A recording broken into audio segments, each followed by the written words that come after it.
And then ma'am, yung sa hunger po ma'am, sabi ng SWS tumaas from 16.1 nung June, ngayon tumaas yan ng 22%.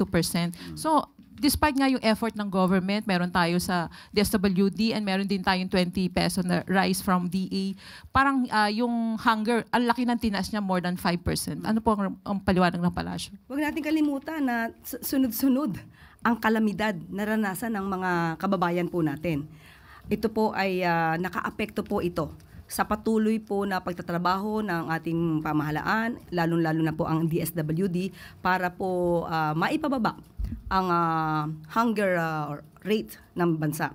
But ito po mga survey na to ay makakatulong naman po at ito naman po ay ikukumpara at ibabangga din po sa data na nakukuha mismo ng gobyerno.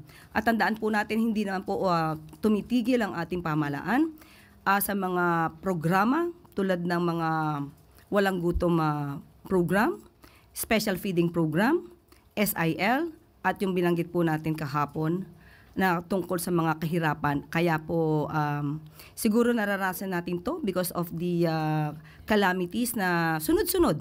Hindi po isa eh. Sunod-sunod po yung nararanasan natin.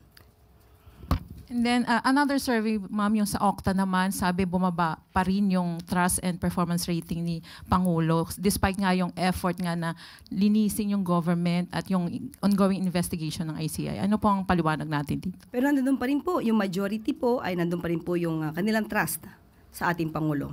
Sabi nga po natin, ano man ang numero, mataas mababa, at hanggat nagtatrabaho ang ating Pangulo at ang gobyerno para sa taong bayan, tuloy-tuloy pa rin po at hindi po tayo maaapektuhan ng anumang pong numero.